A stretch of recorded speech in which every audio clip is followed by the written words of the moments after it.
So you've had 2 weeks now to listen to a couple of pretty powerful women tell you their stories. If you haven't figured out yet, that is the whole theme of our entire program. So hopefully you felt the impact and the connection to their experience, and you've also had a chance to reflect on your own story, because everyone has a story. No matter how far along you are yet in your life, in your journey, you have a story to tell. And part of having self-worth and recognizing and owning that self-worth is understanding that your story has value and owning it as your authentic story, not the story that you're just telling yourself, but what's really there. You may think, well, my story is not perfect. I've had bumps and bruises and, this isn't where I want to be yet. But our stories are meant to be imperfect. And it's often the challenges and the roadblocks that bind us. So we are going to very quickly watch a video about another story.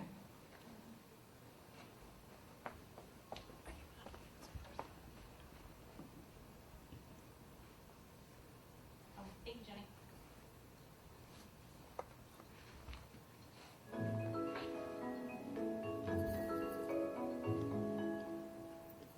The idea of running long distance was always considered, very questionable for women because, an arduous activity would mean that you're going to get big legs and grow a mustache and hair on your chest and your uterus was going to fall out.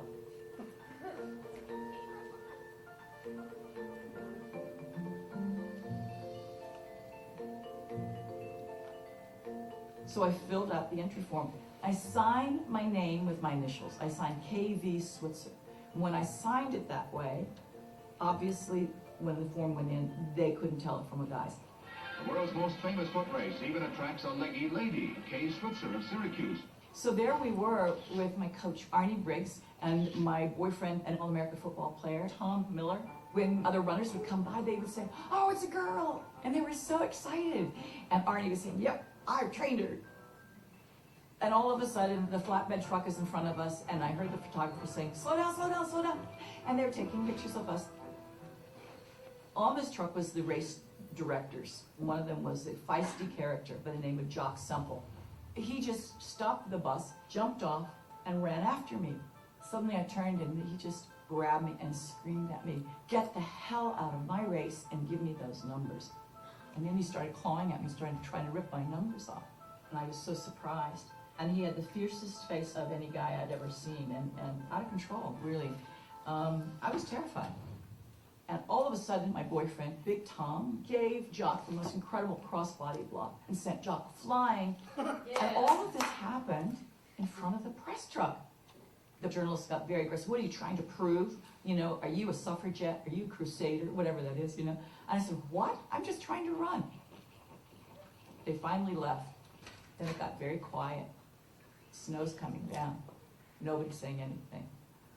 And I turned to Arnie and I said, "Arnie, I've gotten you into a lot of mess here, I guess." But I said, "I don't know where you stand in this." But I said, "I'm going to finish this race on my hands and my knees if I have to. Because nobody believes that I can do this." And suddenly I realized, if I don't finish this race, then everybody's going to believe women can't do it and that they don't deserve to be here and that they're incapable. I've got to finish this race. I finished in 4 hours, 20 minutes. That race changed my life. It wasn't until about midnight when we were driving back from Boston to Syracuse University and we stopped on the thruway to get an ice cream and some coffee.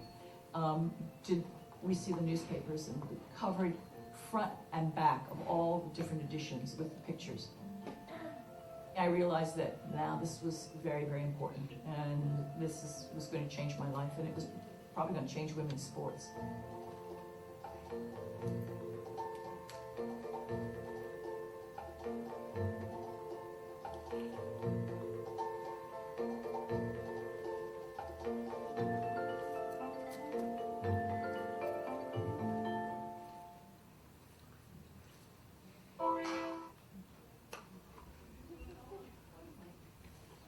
Has anybody heard of Catherine Switzer before? Awesome. What do you think of her story? I just got teary-eyed. Oh. I love women. Me too. Other thoughts? She's a bad surprised Not surprised about what? that happened because like history repeats itself. And you know, and whenever you're the first to do something, things like that happen. And so I wasn't surprised. Like I mean, I was. Cause like it's sad that has happened, but I wasn't surprised when I heard like I was like, of course, someone had to do it first, so she had to do it, and then from there it got easier. But someone had to do it first. Well said. Someone had to do it first. Do you think she intended to do it first? I think she wanted to do it. Alice? I was going to say, I just think it's amazing that she didn't set out to change anything. She just wanted to do something, and so she did it, and it changed everything. She just wanted to run. She'd been training. She's like, oh, cool, I'm going to enter this. Did not intentionally try to, defraud them by not putting her full name. That's just how she went. Did not intentionally go in, not, thinking, oh, women aren't allowed. She just wanted to run. And then that became her story. And she since started a foundation named after her bib numbers from the race. Travels around to marathons and greets runners and empowers women. Basically, that's become her whole life's mission. Not intentionally, no, she just wanted to run. Which, did you catch that she was at Syracuse University at the time? Woo! That's pretty cool. Yeah. Okay, I think what she was saying in the beginning of how, if women did this, men would perceive them as such and such and such. The coming off is thinking about it 40, 50 years later, such backwards views about people, about women in general. It's would we say that to somebody today about something that is really taken for granted? True. Hindsight, back then they had some interesting beliefs that we would think now are completely ridiculous. One of my favorite lines of that whole video is that they had a legitimate belief that women's uterus would fall out if they tried to run. Can it fall out? No. It's pretty well in there. Oh, no, okay. A nursing student begs to differ. It can, in older age, as you age, the muscles get weaker, and after years and years of that happening, and if you have children especially, and you're an older woman, 70s, 80s, it is possible the older you get. So. Does it just dislodge? And I don't. Yeah. Okay. So it is medically possible, yes. Okay. But running is not. I stand corrected. No. The running isn't the reason. No. But knowing that she was in college at the time, so, likely, not necessarily, but likely between the ages of 18 and 22, probably wouldn't have fallen out. You learn something new every day. And well past 22, I'm pretty sure it's in there for a while. They're also not 80. No, true. But that was a belief, right? That just by running a marathon, you are not allowed to exert yourself to that level, or things are gonna just come out. Here, right? It's even in the video. Welcome. You're catching up. So yes, hindsight is definitely 2020, and we realize now that, okay, so that's probably not a reason to not run a marathon for a woman. And think about the things that we believe now, fears and maybe even things that have been tested or whatever, but not many times. And think about where we could be in another 20 years or 50 years. Because this was just, 52 years ago? So she celebrated the 50th a couple of years ago. Actually ran it again on the 50th anniversary, which is pretty cool. What was interesting too, if you notice, did you see the little write-up after that said it was 5 more years after that initial race, that it was even considered, and then even a step further for women to allow to add on marathon as part of the Olympics. By the way, how long has the Olympics been around? Anybody know? 1896, the modern ones. Correct. Does that sit into a line? No. No. Arbitrage don't align with any of the other timelines, right? So a lot of folks think these are so, what's the word I'm looking for, that we've just had these for so long. And in reality, We're at all. still breaking barriers today. How old was Exactly. that video? How old is that video? Well, that one was recorded, I think, probably like 2014, but the actual Yeah. video of her running was 1976. Like, why So can't that we was have still like a while ago. I mean, basically, accomplished everything. Right. Made that like going to the moon, like, all the main things that are needed. They have every right that anybody else does. Right. Everybody in this country does. It's true. But it took an extra step. Somebody had to be the first. Yeah. Absolutely. Something to consider is, what would you be the first for? Are you the first one in your family to go to college? How many of you are? Awesome. Kudos to you for being here. What about if you've had kids? Were you the first sibling to have kids? What? If you are somebody who has children, were you the first sibling to have kids? First to have more than 1, 2, 3, 4, 20. I don't want any kids. How many of you don't even realize that you may have already actually had something in your life be the first, and just because it wasn't captured by the press, may actually be leading that story right now? Would you be willing to share what those are? No. You can tell us in 20 years. I'll tell you in 20 years. Oh, okay. I'll tell you when my memoir comes out. Your memoir. That's awesome. You know, if you could.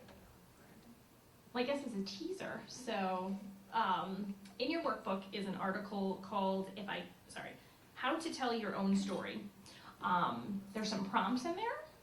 So since you're going to be writing a memoir, start jotting down some things. What is your story so far? If you were to write a letter to your younger self, what would that look like? Pretty much that's your story. And something to consider for your future self is, if you were to tell your future self your story, what would that person want to hear?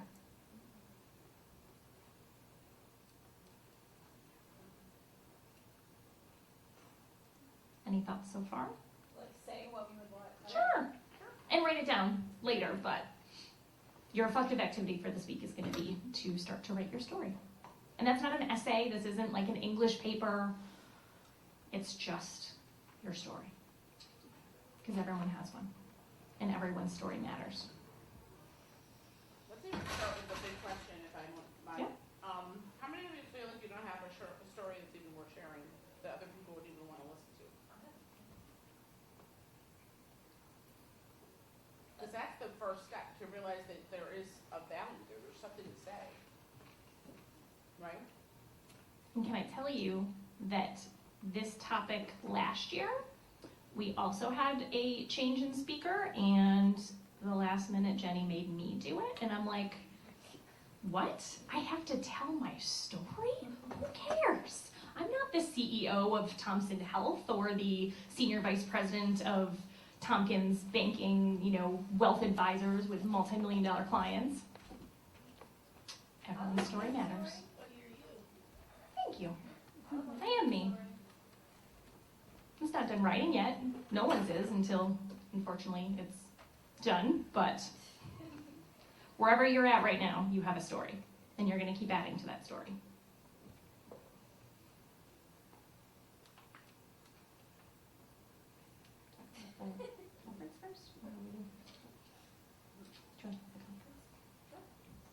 We have 4 minutes, so I'm just going to jump right in here.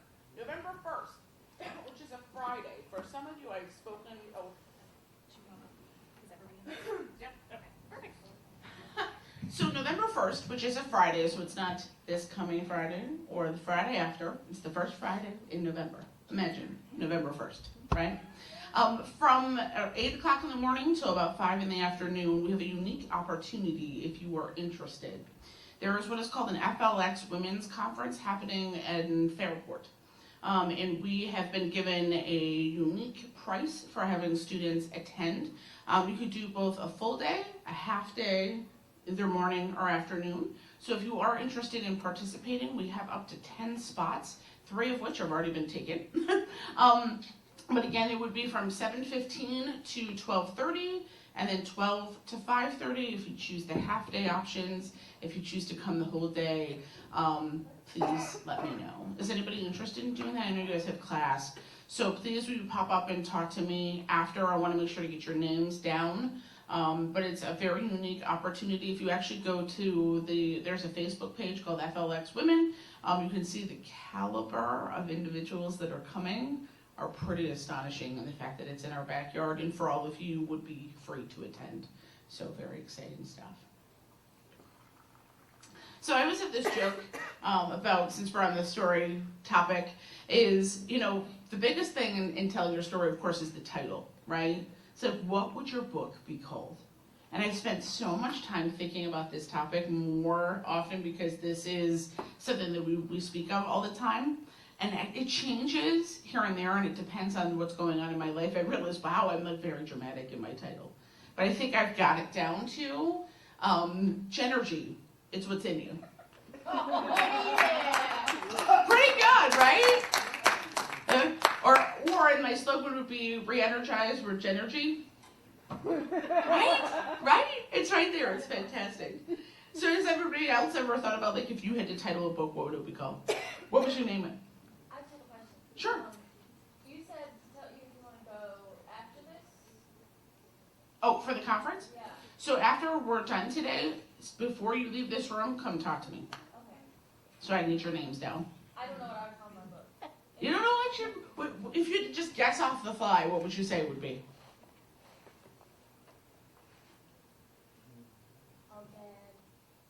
Oh, that's interesting. No, I'm just kidding. But I say that in like a way that like I'm resilient, so like I always come back and I'm like. Right. Right. Yes, Mary, what was your B? Accidental professor. Oh my gosh. Please tell me there's like glasses and like a thing there, like off to the side, like the accidental, like that wasn't supposed to happen. That's cool.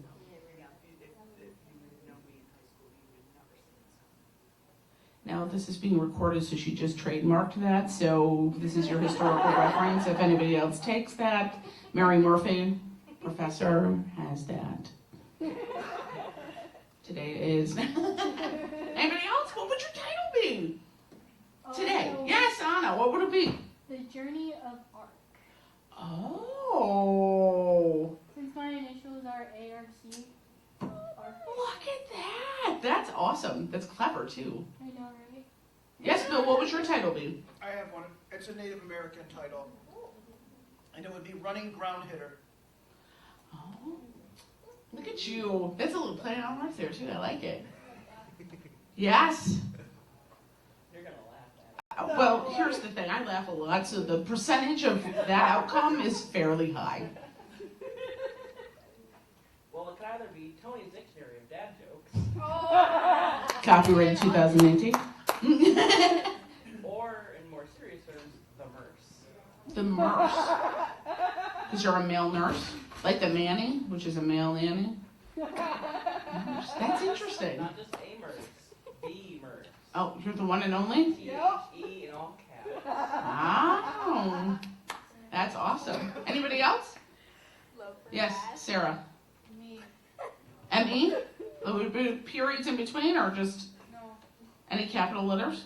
And then the lowercase first. So the M would be capitalized.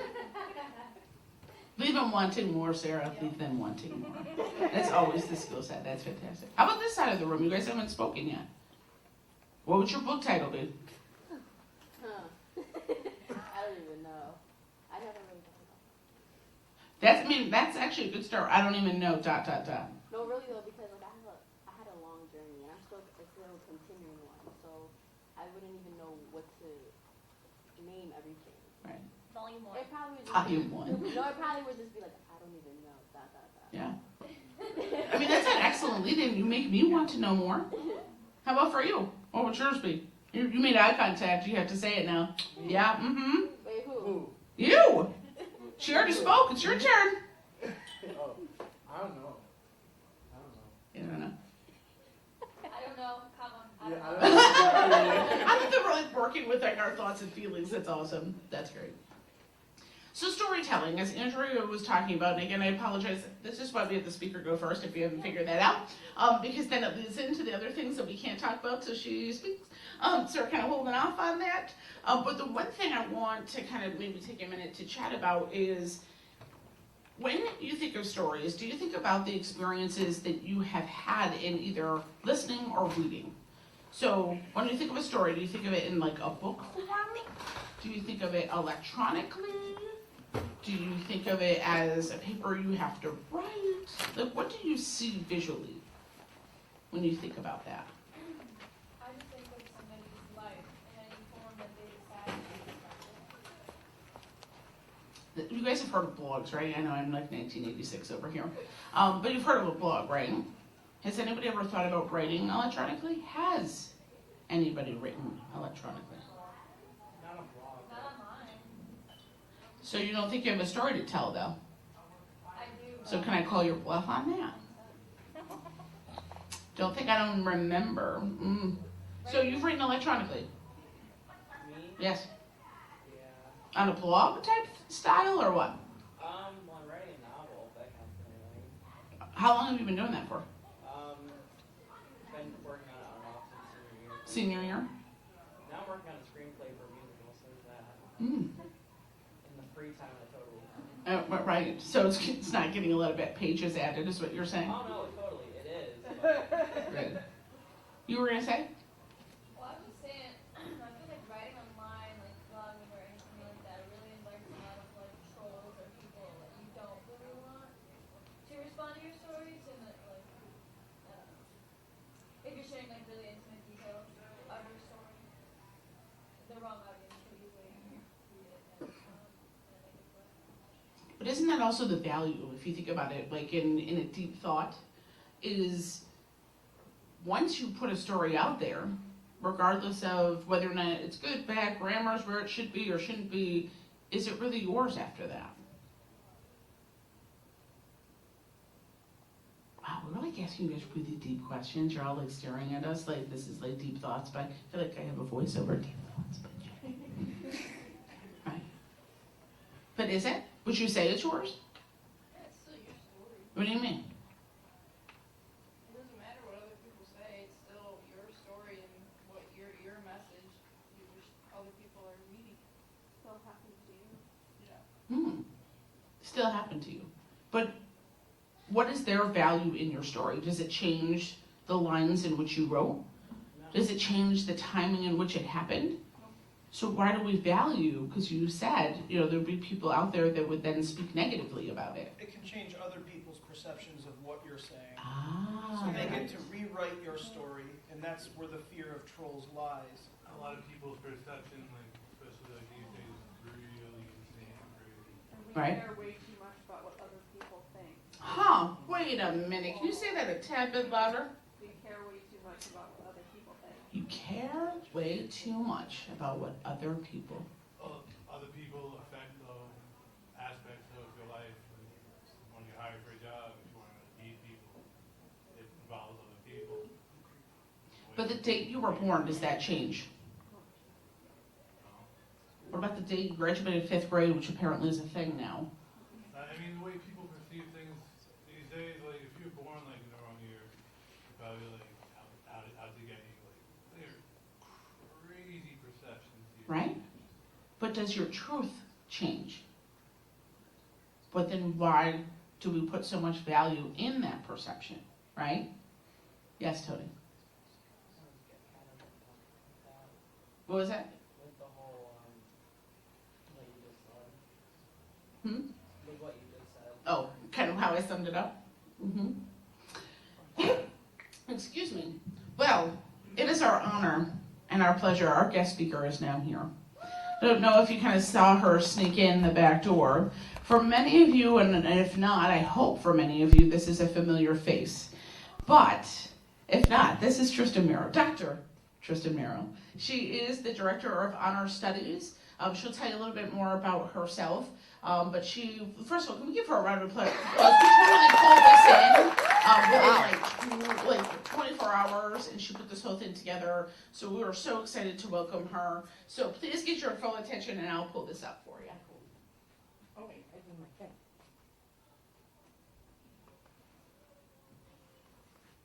I have notes. I don't want to forget my life, so I have notes.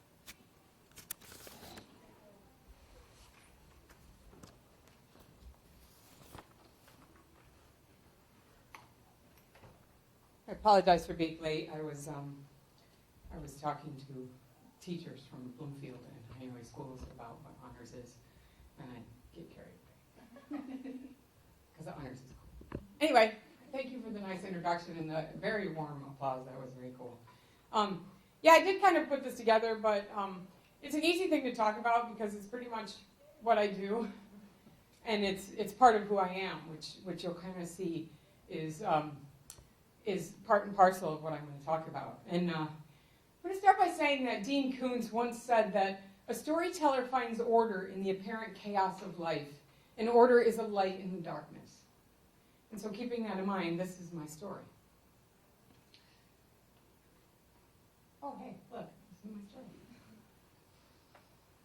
I've always heard that most drivers get into an accident within 3 years of getting their driver's license. For me, it was 3 months. 2, actually. And on that day in August, my life changed forever. What you're about to hear is partially told from my memories and partially told from other people's memories because I don't remember. I can't remember. It all starts in the early summer of 1995. You see, when it came to driving, I was a late bloomer. I finally had to have my own transportation, so I had just turned 23 when I finally got my license. I beat my mom. She didn't get hers till she was 30. August 11th was just like any other day, so much so that I don't really remember anything about the rest of that day. I just know that I was driving from our house on Cheese Factory Road in Hanoi Falls to my brother's place to hang out for the evening. It was Friday, and it was pretty common for me to go to his apartment to play video games and watch really stupid movies.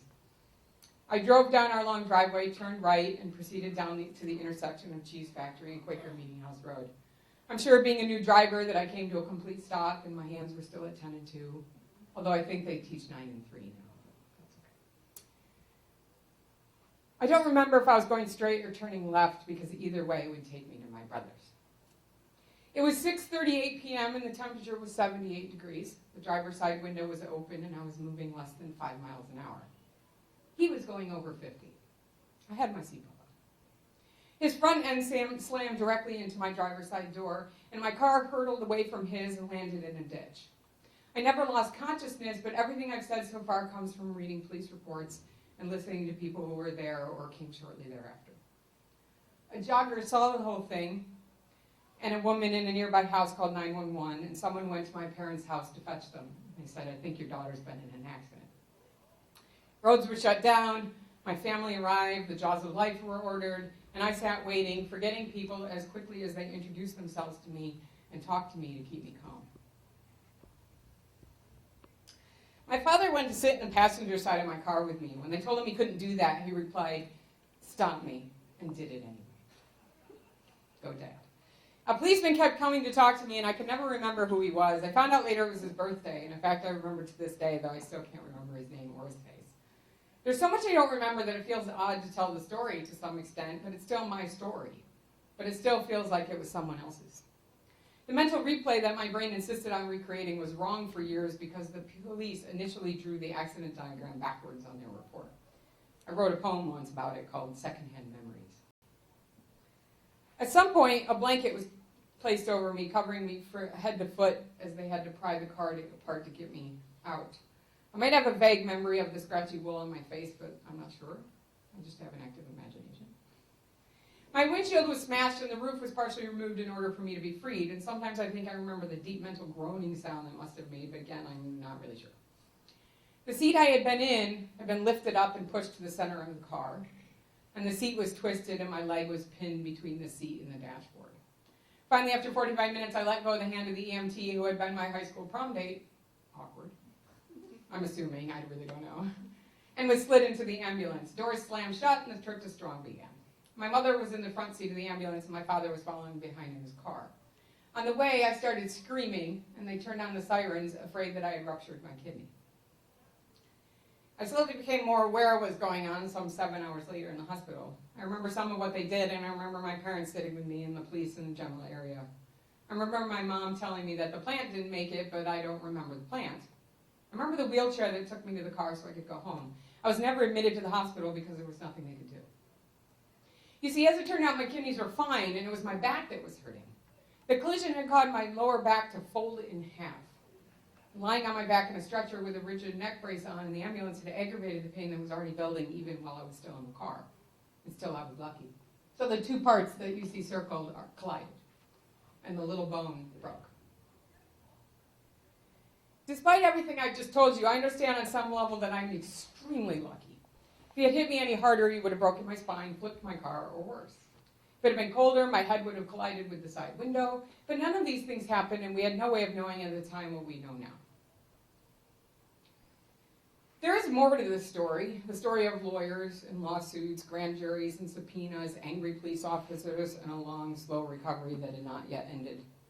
At the time, I had physical therapy and visits to orthopedic doctors. I was on 800 milligrams of Aleve every 4 hours until I decided I didn't want to be putting that much medicine in my system, which became much more of a joke much later, but you'll see. For several weeks, I couldn't really walk without severe pain. Eventually, I found some semblance of stability, but life as I knew it died on that day, and time marched on. So these are all some of the other things that I did. I got special chairs, I took medication, I even got breast reduction surgery in an attempt to relieve some of the weight on my lower back. So lots of cool stuff. And so time marched on until, I don't know if it's because I'm getting older, because I'm so old, or just the nature of the injury just naturally meant that it would worsen over time, but the pain began to make it difficult to get a good night's sleep. We all know how important a good night's sleep is. I could not get more than 2 hours of sleep at a time, and when I woke up, it was always difficult to get comfortable again and fall back to sleep. Anything that helped me sleep would leave me in agony because I wouldn't move for hours on end and everything would lock up. I was stuck, so I sought out help. My primary care physician sent me to a type of doctor I didn't even know existed, pain management doctor. She ordered a CAT scan and MRIs to get a sense of what was happening, and she began to administer medications, trying to find something that worked. Because when it's not an easy thing to look at and go, oh, that's the problem, then it's a hard thing to diagnose, and it's a hard thing to treat. The drugs made me feel nauseous and lightheaded, but I developed tolerance over time, and the pain eased enough so I could sleep better, but more could be done. Other conservative methods were discussed and tried. I had a TENS machine for a while, which just, I can't remember what TENS stands for, I can never remember, but it basically electrocutes you in small doses to help stimulate or unstimulate the nerves. I use heating pads and that kind of thing. Yeah.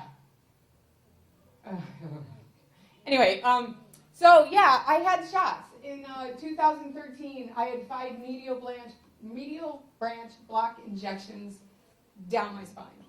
So 5 shots of Novocaine followed by 5 shots of whatever the stuff is, directly into my spine. I wouldn't speak to that doctor for a year because it was horrible. I was crying, I was upset, it was awful, it didn't really help. And I finally contacted her and I said, I'm really sorry that I haven't talked to you for a year. And she goes, I'm used to it, it's fine. I agreed to more drugs and to try more injections, but this time we would use Valium.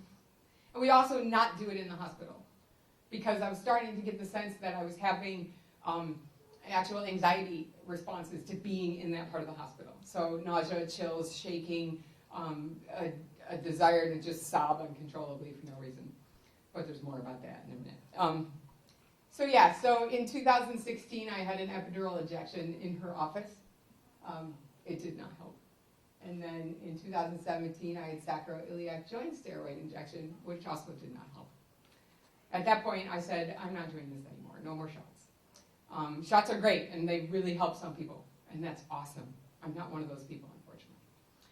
So, yeah, that was fun. At one point, my husband, we were in their office in Pittsburgh, and we were driving away, and I was sobbing uncontrollably because the Valium took away a lot of the anxiety things, but what it did was make me cry a lot. And if somebody had asked me why I was crying, I wouldn't be able to tell them, because I'm like, I don't know. So my husband is trying to distract me, and he says, is there anything else you want to do while we're out here? And Brugger's is right there in Pittsburgh, I don't know if you know that. And I'm like, can I go get a bagel? So that's turned into a running joke between my husband and I about getting bagels when one of us is upset. I don't know. So lower back pain, mostly situated in my lower left side, despite the fact that it was the L3 transverse process. The pain has all moved down to my lower back. My husband, thinking he was going to be helpful, got me this cool massage pillow.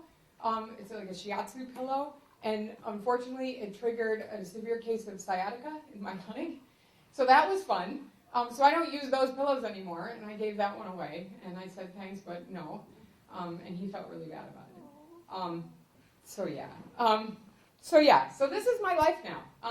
I am on, and some of you will understand these medications, and some of you won't, but that's okay. You could go look them up if you really wanted to. I take 2,400 milligrams of gabapentin every day, which is an anti-seizure medication. I take 60 milligrams of Cymbalta, which is an antidepressant, probably because I am depressed, but also because antidepressants are used for pain management. And then I'm on 75 milligrams of something called diclofenac. And then I take 2 milligrams of tizanidine every night, which is a muscle relaxant to help me sleep. So yeah, 4 different kinds of medication. I go to yoga. I have a chiropractor, and I have a pain management doctor. So we do all of these things. But in the meantime, and now we're over the worst of it. Now you get the fun part of my story. Because none of that is fun. It's all very distressing, and it's awful, and nobody wants to hear about it, really. And they're like, oh my God. Because the guy who hit me, by the way, he was a lawyer. He was drunk. He blew a .25 an hour after the accident, and I was his 7th DWI. He did not serve any jail time until his 8th. So that's my life. And he was fine, he had a bloody nose. He almost had more because the jogger I mentioned wanted to punch him out, and somebody had to restrain him, which I think is fine. But that's just me. So anyway, in the meantime, I graduated from Potsdam with a bachelor's degree in secondary education in English, and I graduated summa cum laude, which is the highest honors. I had a 3.83 overall GPA. And thank you. And I did half of my student teaching in England, and I did the other half in Marion, New York, and then decided I didn't want to teach high school. So I went on. And then I went to Binghamton University, and I got my master's and graduated with that in 1998, and then I successfully defended my dissertation in June of 2003. So I didn't let anybody stop me from that. So that's where the Dr. Merrill comes in, and I'm super proud of it. And I told my husband when we get married, I didn't spend 12 and a half years in college to become Dr. Merrill to give it up for some ancient patriarchal tradition. And he said, okay, because he's a smart man. But I did get married to a major goofball who keeps me grounded in reality, because I tend to be a little bit too much of an idealist. So yeah, my mother made my dress. It was a beautiful ceremony. We had a lovely time. She sewed a piece of her veil and a piece of my sister's veil into the hem. The tiara I'm wearing belonged to my late Aunt Dawn. And we still were goofy. We got married in my parents' backyard. They live in Cheshire. They have a nice pond. So yeah. So we just celebrated our 11th anniversary with a weekend around there. I have a pretty successful career. I do all right, I think. I won the Chancellor's Award for Excellence in Teaching in 2000-something. I'm the Director of Honors and having a great time. We have 11 honors courses running this semester, which is fabulous. I got to carry the mace one year. That thing is really heavy. And when I was promoted to professor, which is the highest rank you can have as a faculty member here, my husband bought me this really cool desk plate and said he'd been waiting for years. And as soon as I got that promotion, he ordered it. He's like, now I don't have to order anymore, which is this one. So yeah, I do all right. I got a Spirit Award for doing all kinds of stuff. Chancellor's Award, which I already mentioned, and that's Larry Dugan, who doesn't teach here anymore, but we won it at the same time. We're Chancellor's buddies. Oh, he stepped out with Sutton, you know. Oh, cool. Jeff was here. Yes, Jeff. Oh, cool.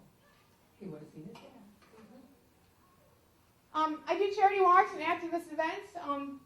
We had a Day Without a Woman event here on campus not too long ago, And I did a charity walk for Crohn's disease.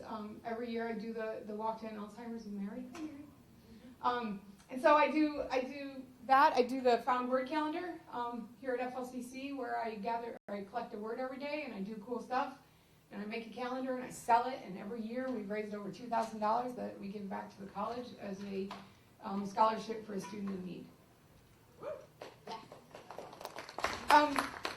I became a minister because I like to make people cry, and I would prefer to do it with happy things and not sad things. So I became an ordained minister, and the first person I married was an FLCC alum, Elizabeth, and April Broughton, who works in the library, did her wedding, and I did the nice gentleman's wedding. I just did 2 over the summer, both students from FLCC, so that's fun. Yeah, it's great. I love it. I love writing speeches and being part of people's special days. I go canoeing, I go hiking, I go climbing up mountains. I really like to go mining for Herkimer diamonds in Herkimer. All of these things are extremely painful for me to do. But one of the most sobering but helpful days that I had at the doctor's office, when he just looked at me and said, "It's just going to hurt." He's like, "You're not damaging anything, you're not making it worse, but it's just going to hurt. So it's up to you to determine how much work or how much hurt you want to deal with on any particular day." And I said, okay. So I do what I can when I can. Sometimes I give in for a little while, because I think everybody who's gone through any kind of trauma or faces any kind of stuff going on in their head that they can't control, we all have those days where we get angry, we get sad, where I feel trapped. I feel, I feel like this is my life now. When I gave up that Aleve, 800 milligrams of Aleve, I had no idea that eventually I'd start walking down the path of better living through chemicals. And once you walk down that path, you can't get out of it. So you have to do what you can. So what I do on those bad days, I just have a bad day. We all have them. And there's nothing wrong with having a bad day. There's nothing wrong with falling down now and then. There's nothing wrong with having yourself a good cry or being angry and shouting and venting, as long as you don't stay there. So I always make sure that I don't stay there. And I do it by engaging in things that I love. And I do it, how do I do all this? How do I go through all the things that I've gone through in my life and face, I'm in pain right now because I just stood up for an hour before here and now I'm standing up now and I can feel it spreading. But I'm getting really good at ignoring it when I have to. And then I'll deal with it later because that's just how it is. It's how I have to deal with the things that I can't control. So what I do is I find beauty in the world around me. I took all of these photographs. I just recently rediscovered this one of the fawn, and I absolutely adore it for 2 reasons. First of all, it's a great picture of a fawn. And second of all, that fawn we call her smudge face because she's got that really dark nose. Well, she grew up and has 2 fawns of her own now, who all hang around and run around in my backyard. And so, yeah, these are all stuff, well, except for the 2 on the end, they're all pictures I've taken around my house or my parents' house. So they're all local pictures. That bird is sitting on top of the birdhouse I gave them. It's pretty cute. So I like taking pictures.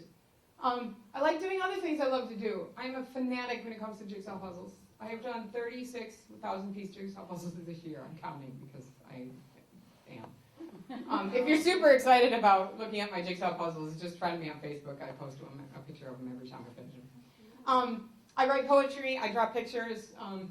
Is that the one I gave you? Yes. Yeah, I gave that picture to Jenny. Is it still hanging on your door? Yeah. Yeah. I moved offices, so it's not bad. Okay. Yeah, I draw pictures and I usually give them away. I think Mary has one. I drew of a hummingbird. I listen to really stupid music and I sing really loudly. I never subject my husband to my music because it would drive him nuts. But I play it in my car and I sing along, and it's just a weird ride. Everything from Winnie the Pooh to Taylor Swift. And everything in between. I read books. I engage with nature. I play video games. I had to change this because my current obsession is Lord of the Rings Online. It was World of Warcraft, and Diablo 3 and Path of Exile. Yeah, I play a lot of video games. I surround myself with my family, who's great. My family is all local. They're all in this area, and they're really good at taking care of me and being part of my life. And so you can see my parents, my siblings, the bottom 2, those kids are my nephews. I don't want kids of my own, but I've been graced with some pretty awesome nephews. I just play with them and then give them back.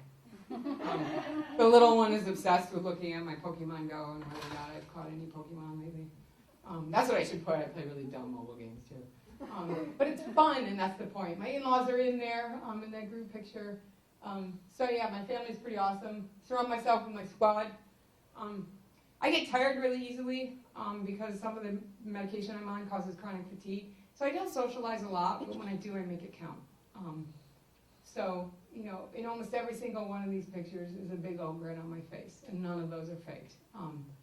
Because these are things I can control. I can't control what happened to me, but I can control my response to it, and I can control how I deal with it as much as I can. And one of those ways I control is, you can't really tell because it's cold, but I have lots of tattoos. And that's an interesting thing that some of you might understand, is that getting tattoos is a way of getting pain that you can control. And that when the pain ends, you have something really cool to show for it.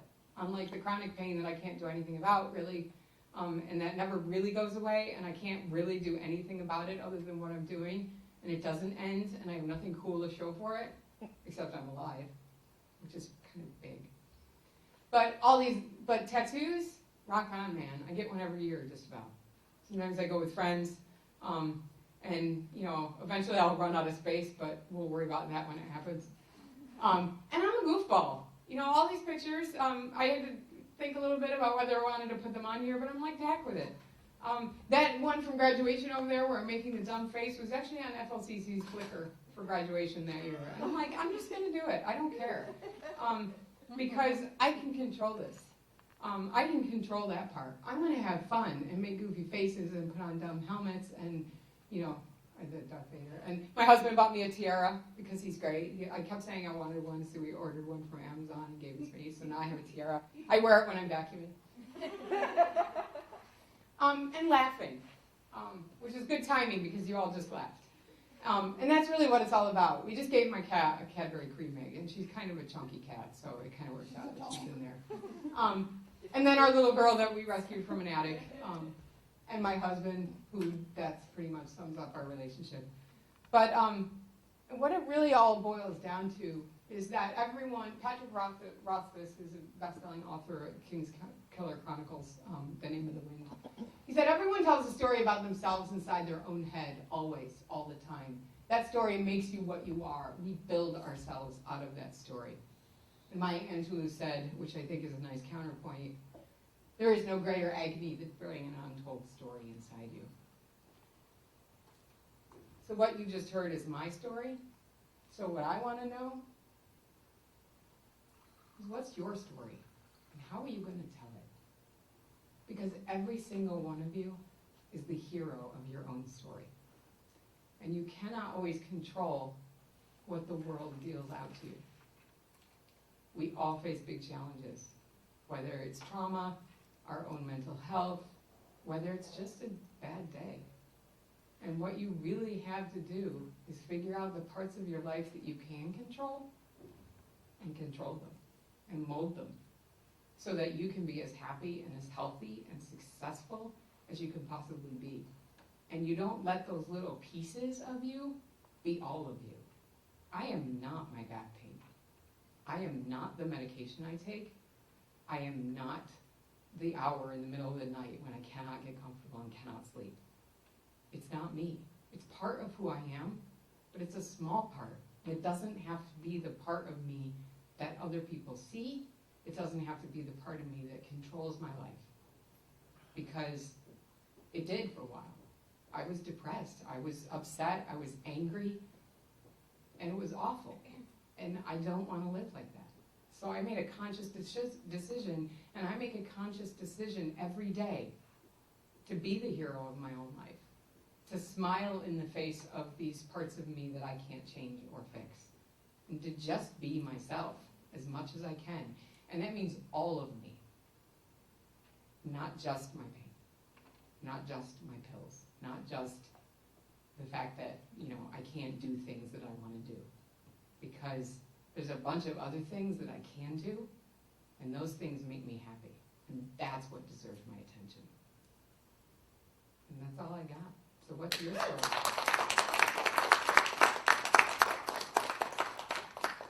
Questions for Crystal?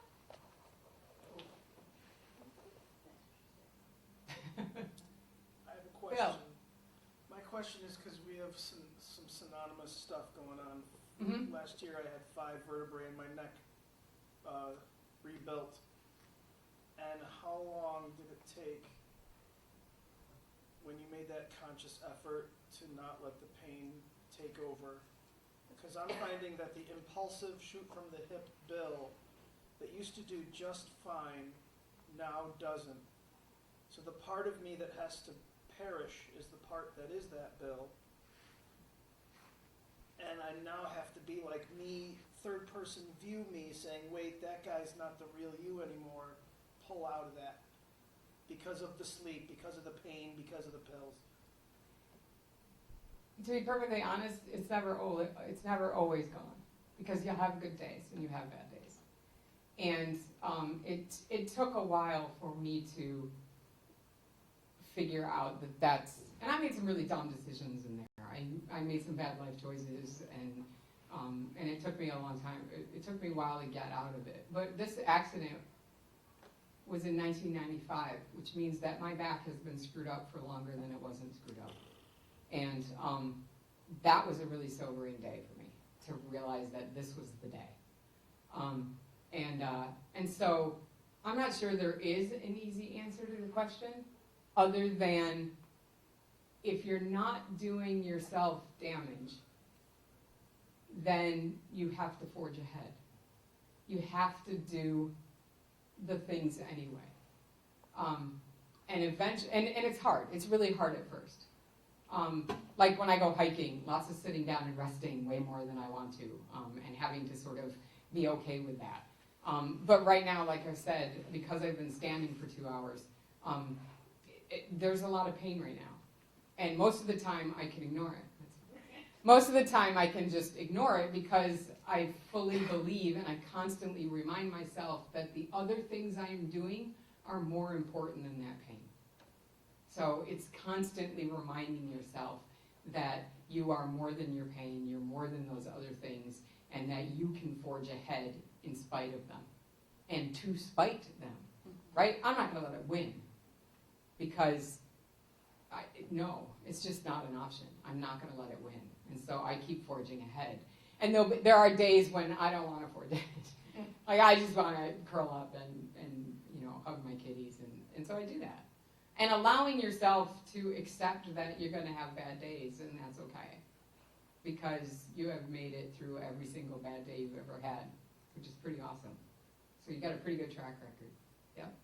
Do you ever feel, or during the time, especially when you were, like, the year after it happened, did you ever get very frustrated by the way the legal system ended up handling your case with how you see everything get jail time until, Yeah.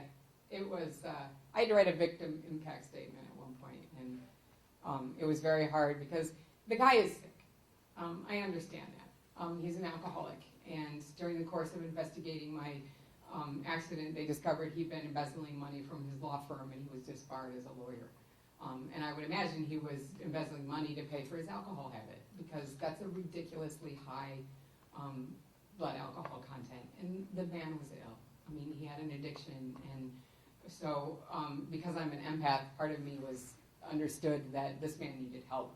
But then there was the angry side of me was like, really, we need to stop this, because now the DWI laws are much stricter, and it's much harder to get away with what he did. But he was a lawyer, so he knew people, and it was ridiculously frustrating. It was probably, I think it was 3 years before I ever got a settlement from my personal case against him. It really was, because my father was a suit at that point, like owned several companies and stuff, and so he was like wanting to get on the phone and get the lawyers, and very gung ho and very angry about all of it, and I was too, and I was a brand new driver besides, and so I had to get back in the car and drive again, and I had to buy a car because I had to immediately start teaching. So yeah, it was absolutely frustrating, and it was very hard to accept that while I'm trying to recover, and not let my frustration with the legal system and what he had done stop me from recovering, because your mental state has a lot to do with how you feel physically. And so I had to remember not to let him drive me down, because in the big scheme of things, his problem was perhaps worse than mine. Do you ever still feel like have days where just in like the back of your head you're like a day where you just be feeling pain even like years later and you're like you just feel anger? Yep, absolutely. I write poetry about the accident every once in a while, and some of them are very angry. And sometimes I blog about it, and I'm very angry. And you know what? It's okay to be angry. I have a lot to be angry about. But again, like the pain, I can't let the anger take over. I Google him every once in a while to see if I can find him, but unfortunately, this is odd, but he shares the same name as a minister that preached in Rochester in the late 1800s. So I get all of that, which is a bizarre combination. But absolutely, I still get angry about it, and it's been 24 years now. But yeah, do you have a question? Yes.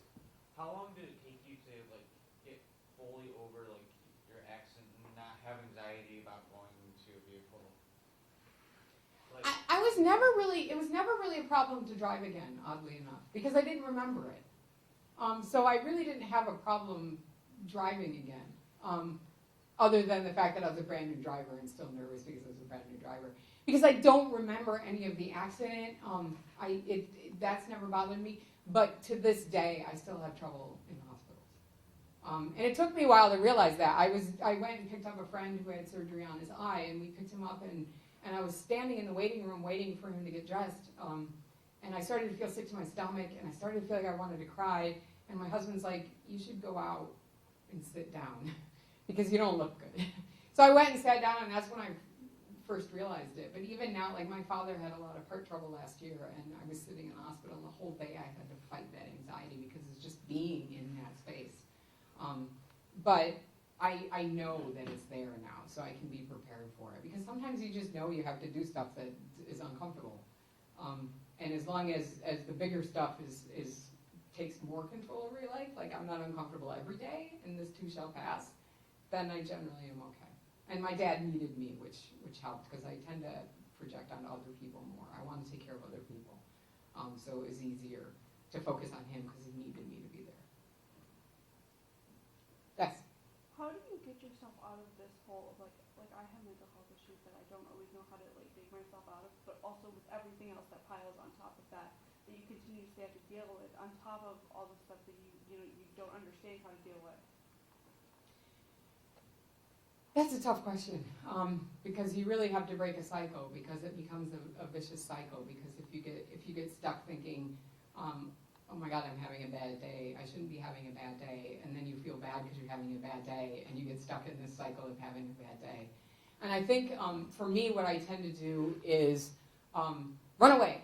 No, I tend to find something that is, whether it's comfort food or an activity that makes you happy, even if it's the smallest thing in the world.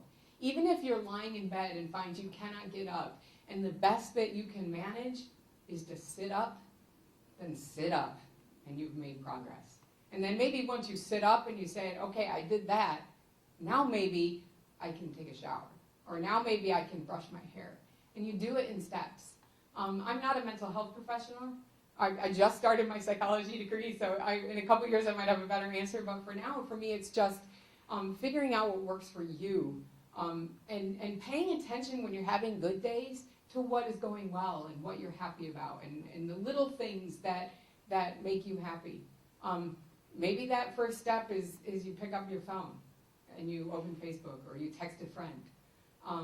And it's those little steps that you make, because each little step is going to give you strength and courage to take the next step. And sometimes that's the best you can do.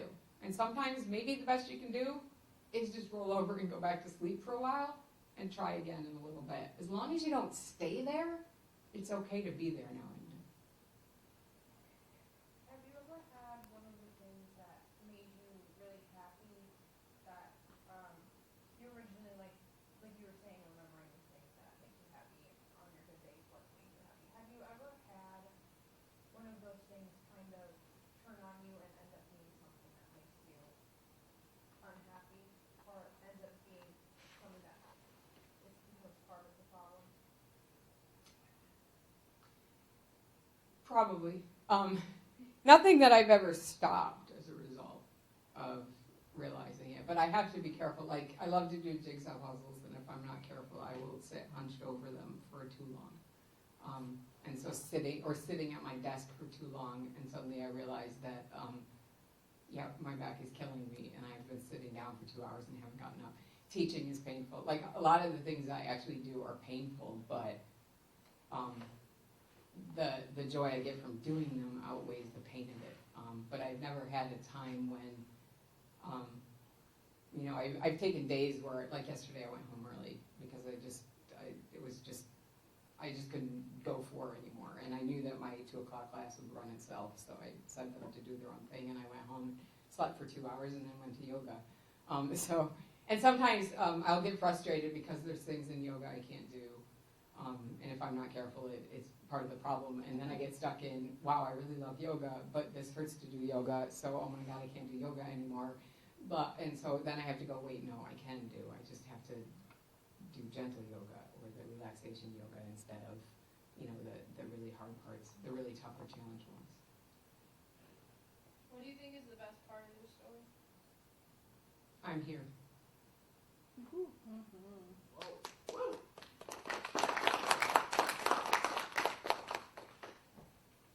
There was a long time when I couldn't talk about it because it upset me and it was hard and it made me angry and sad and frustrated, and then the more time passed, the more I realized that it's a good story. It's not good in that it's happy, but there's some stuff in it that other people can benefit from. And maybe if it helps one other person, then I want to tell my story. Because the day humans stop telling stories is the day we're not humans anymore. We have to tell our stories. And so the fact that I'm here, and here in this room with you guys, more specifically. She stole it because I knew this. I've had the pleasure of hearing her story a couple of times. And one of the things that, because you had mentioned it till just then, was the fact that why is it important to tell your story? Because we actually kind of prompted them a little bit prior to your arrival, and a lot of folks don't necessarily know what their story is or why it's worth telling. And in a way, sharing what happened is your story. We often think it has to be once upon a time, right? Like there's some real structure to it. Most of it's the courage to just start talking. And I think that's where you've mentioned time and time again that for you it was the power to just say, I'm not okay and I can help. And one of the things I want to point out is more accurate statement is this is one of my stories. It's not my only story. It's just a big one. It's a big one in my life because my life changed that day. The life that I knew died on that day. And I had to find a new life. And a whole different life that was different than what I ever imagined it would be. This is not what I expected to do. And it's going to continue. This is who I am now. This is my life, and this is what I have to deal with. But it's not my only story, and I have lots of stories, and I tell them all the time in the classroom, and then I invite students to tell their stories. And some of them come up to me and like, I'm only 15, I don't have a story. I think, yeah, you do, because somehow you got to where you are right now. And sometimes we live our own stories and we don't see the value in them because we're living them and they seem mundane to us. But I guarantee you that you have experiences that I've never thought about before. And I learn that every year in English 101 when I sign memoirs. I learn some amazing stories from students who don't think they have a story to tell, but they do. And I learn from them. And you have experiences that make you you, because no matter what experiences you've had, even if other people have had the same experience, they haven't. Because your experience is shaped by who you are. And their experience is shaped by who they are. Because you're the hero of your own story, but so is everyone else. So it's important to learn the value of your story and to tell it. And then in turn, it's important for you to listen to other people's stories too. Just to humor me, what was your doctoral dissertation on? Harry Potter. Yes. It was crossing boundaries. It was crossing boundaries on a bolt of lightning. Sociological, pedagogical, and cultural, and technological approaches to Harry Potter. Yeah. It took me 8 hours to come up with that title, with emailing back and forth with my dissertation committee chair. Wow. I didn't even know that you could do that. Me neither. She's like, why don't you write your dissertation on Harry Potter? And I'm like, I can do that. She's like, yeah, so I did. Took me 6 months, January to June, 200 some pages. It was a blast. Dr. T? Yeah. So, I got a quick question. Like, and forgive me for being late into your entrance, but, and I don't know if I've heard you tell your story abridged before, but my the last parole hearing I had to attend for the guy that affected my trauma, the warden of the prison asked me if I was ready to forgive him yet. And I said, no, not even a little bit. And I've kind of traveled down this journey of different autoimmune diseases, different things affecting me. And something in the back of my head I've heard, maybe you should let it go, forgive. How are you on that approach with the drunk driver? I forgave him a long time ago. His actions still make me angry. But like I said, he has an illness. Right. And I'm not one of those people who is ever going to say, well, he made a choice. He shouldn't be a drunk. He has his illness. Nobody decides to be an alcoholic. Nobody decides to be a drug addict. They make one choice, and a choice that many people make with much different results. My husband drinks, and he's not an alcoholic. There's lots of people who drink who aren't alcoholics, but for whatever reason, this guy fell into an illness, and to some extent, it's not his fault. What makes me more angry is a legal system that allowed it to happen 7 times, 8 times before he got any help, because throwing him in jail is not going to do anything, because he still has the problem. And jail is not going to teach him how to deal with that problem, unless he's really lucky and gets into a nice prison with some sort of treatment program. But it's on some level, it's not his fault. And understanding that made it a lot easier for me. It's much easier to be angry at the justice system, right? And it got better. It really did get better. I mean, Ontario County has one of the strictest drunk driving laws now. This was a Monroe County, but it was right over in Pioneer Falls, so I don't know if that's the right direction. But that general area, yeah? I just wanted to say something to you.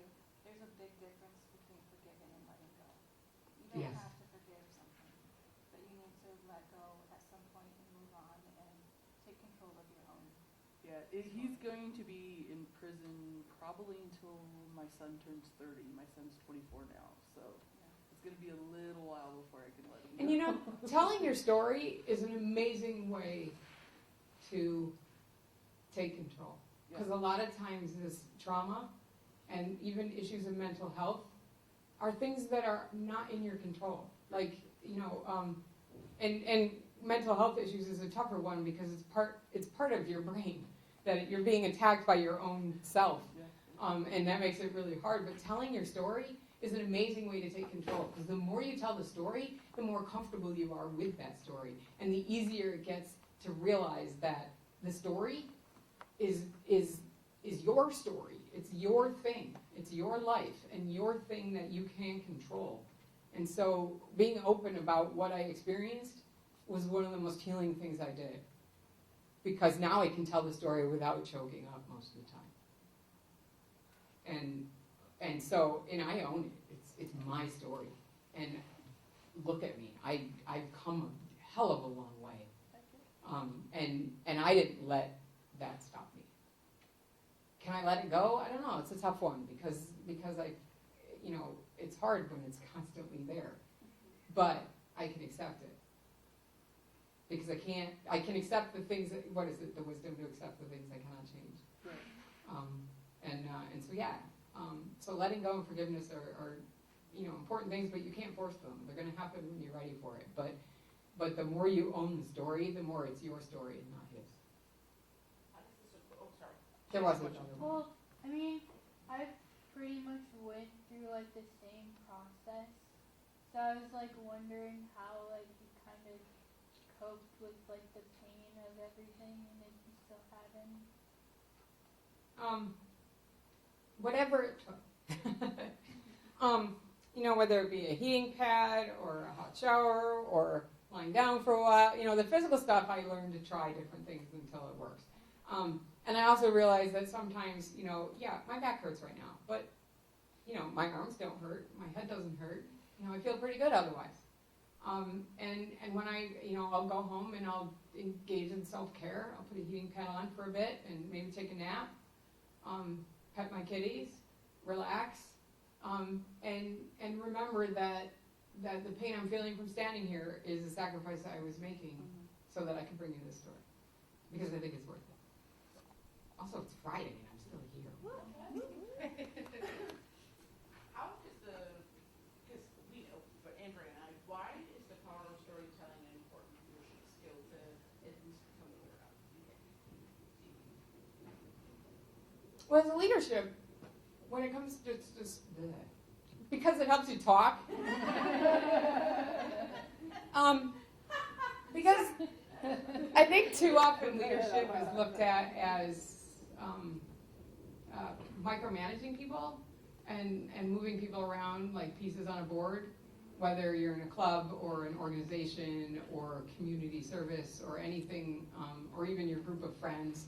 But telling stories is a way, if nothing else, is to emotionally connect with your audience, emotionally connect with the people with whom you're working. Because leadership really should be about working together and working with others.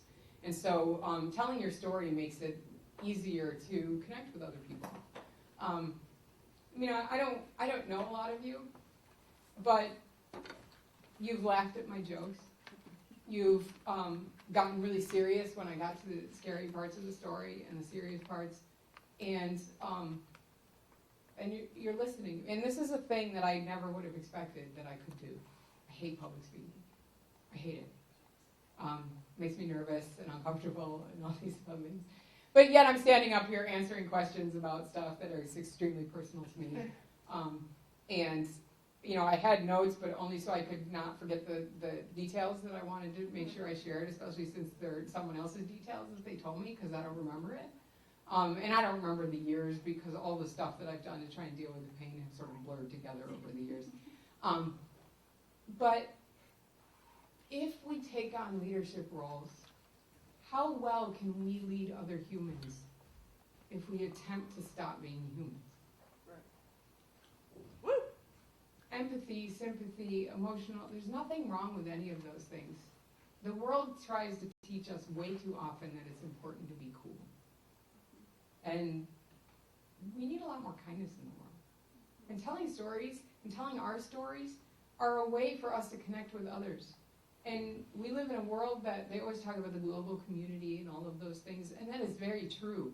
And all of the social media and all of that stuff that we have, they're just tools. And it's how you use the tool. Like I set up a page on Facebook called Only Good News because I got tired of all the sad, upsetting news. And so I share other people's stories of positivity. And I think if you are able to stand up, literally or figuratively, in front of a group of people who look at you as a leader, and you are able to say, this happened to me, I did this, I made these choices, I overcame these obstacles, I accomplished these things, then it sends the message that if I did this, guess what? So can you.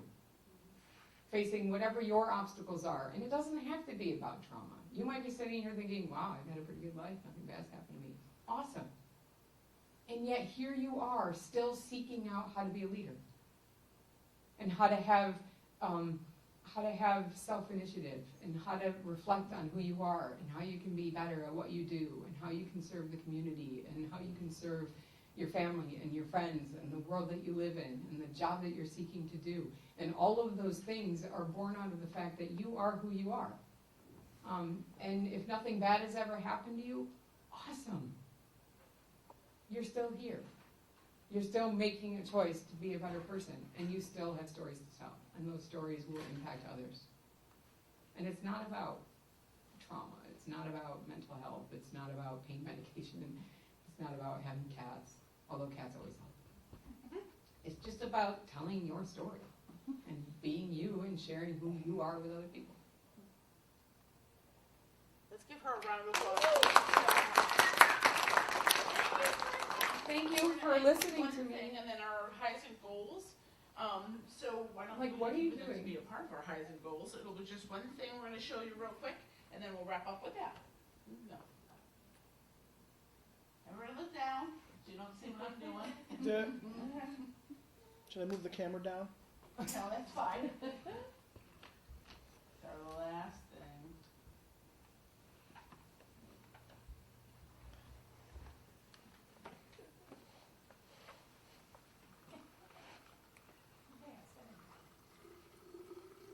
I love this product. It's amazing Ready? because it does what it says it's going to do.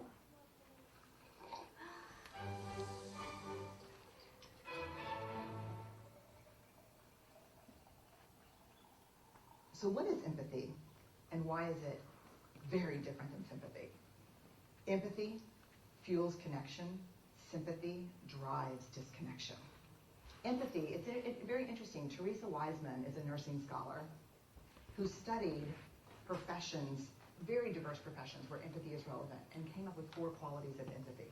Perspective taking, the ability to take the perspective of another person or recognize their perspective as their truth. Staying out of judgment, not easy when you enjoy it as much as most of us do. Recognizing emotion in other people and then communicating that. Empathy is feeling with people. And to me, I always think of empathy as this kind of sacred space when someone's kind of in a deep hole and they shout out from the bottom and they say, I'm stuck, it's dark, I'm overwhelmed. And then we look and we say, hey, climb down. I know what it's like down here. And you're not alone. Sympathy is, ooh, it's bad, no, you want a sandwich? Empathy is a choice, and it's a vulnerable choice, because in order to connect with you, I have to connect with something in myself that knows that feeling. Rarely, if ever, does an empathic response begin with at least. And we do it all the time, because you know what? Someone just shared something with us that's incredibly painful, and we're trying to silver lining it. I don't think that's a verb, but I'm using it as one. We're trying to put the silver lining around it. So, I had a miscarriage. Oh, at least you know you can get pregnant. I think my marriage is falling apart. At least you have a marriage. John's getting kicked out of school. At least Sarah is an A student. But one of the things we do sometimes in the face of very difficult conversations is we try to make things better. If I share something with you that's very difficult, I'd rather you say, I don't even know what to say right now, I'm just so glad you told me. Because the truth is, rarely can a response make something better. What makes something better is connection. And who better that today than Trista? So thank you so much. So we're going to end as we always end. Yeah, right. So we're going to change it up a bit today. Instead of a high from perhaps your week, unless something amazing happened this week, absolutely. But what would you say is one high from your story so far? It can be something you're super proud of, something you've accomplished, something you're grateful for. Okay, we'll start with Gavin. Start with Gavin, we're going this way. So coming for you. I know, right? My high about my story is I know that no matter what happens is I can get through it, because no matter how hard it gets, I can always start looking up and look at the positive side of things. And I always, you know, my story, I've had so many lows in my story, but from that,